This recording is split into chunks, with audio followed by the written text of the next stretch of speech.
Il y avait un véritable torrent là-bas, de 50 cm environ, qui bouillonnait. La route était transformée en torrent.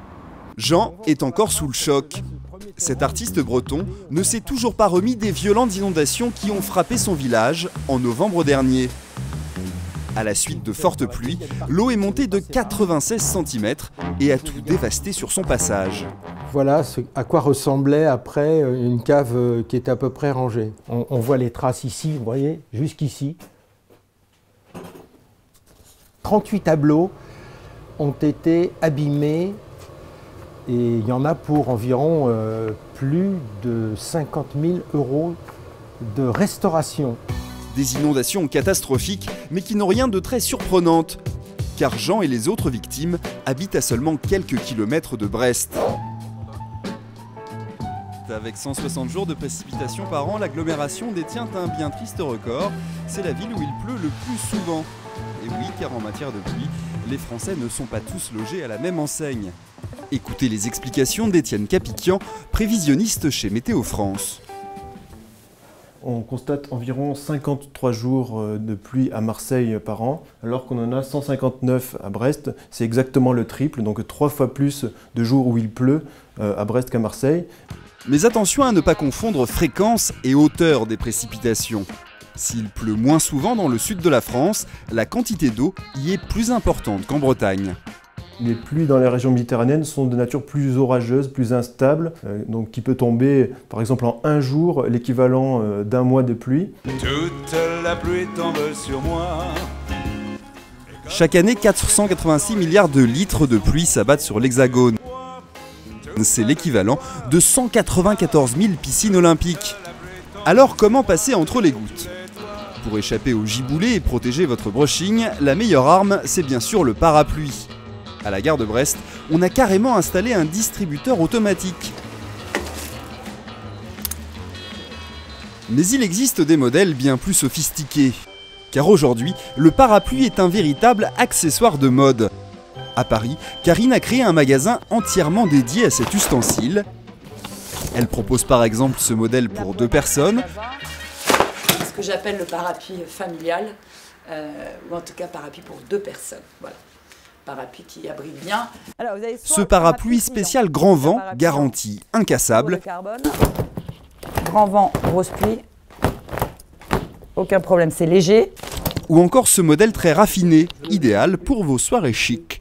Alors ce parapluie pour dames, c'est une dentelle faite à la main qu'on a rebrodée avec des petits sequins. Fabriqués à la main, ces parapluies démarrent à 240 €.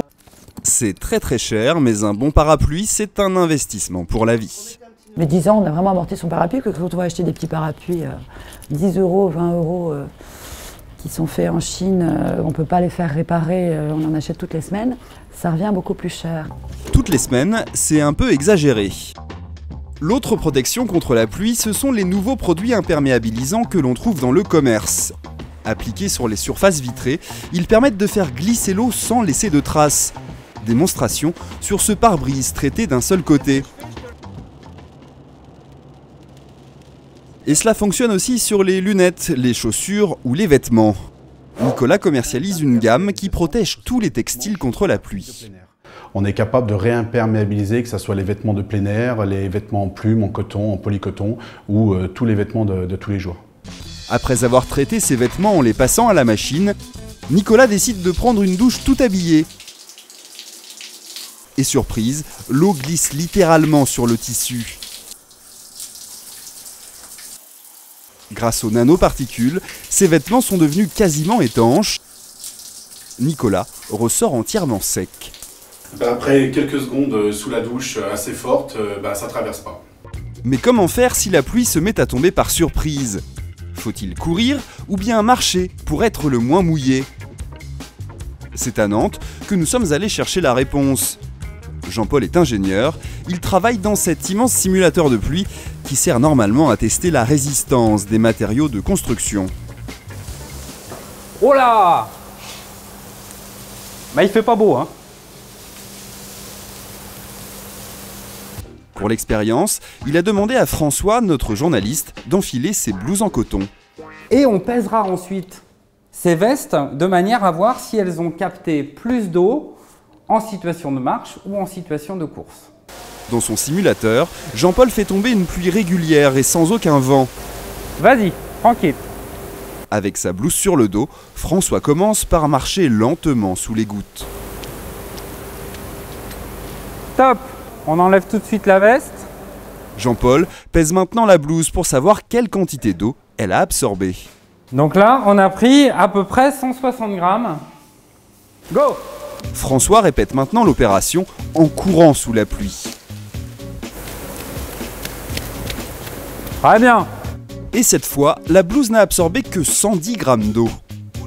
Donc le fait de courir t'a permis de prendre à peu près 40% d'eau en moins que lorsque tu marchais. Donc on fait bien de courir quand il pleut pour aller d'un point à un autre. En matière de météo, certains jouent carrément aux apprentis sorciers. Ce fut le cas lors des Jeux Olympiques de Pékin, où des fusées avaient été lancées dans les nuages pour permettre aux spectateurs de rester au sec. Franck est viticulteur, et pour protéger ses vignes, il a décidé de recourir au même système. Donc voilà notre fusée, avec le détonateur et le iodure d'argent qui est en haut. L'iodure d'argent empêche non pas la pluie, mais la grêle de tomber. Dès que le temps tourne à l'orage, Franck déclenche son détonateur. C'est parti! Lancée à pleine vitesse, la fusée va faire fondre les grêlons contenus dans les nuages. Notre fusée va aller droit dans le nuage et nous faire tomber de la pluie à la place de la grêle qui nous fera énormément de dégâts. Et voilà comment Franck parvient à faire la pluie et le beau temps. Les conséquences de ces fusées sur l'environnement font débat depuis quelques années. Mais pour Franck, c'est la garantie de produire chaque année une excellente cuvée.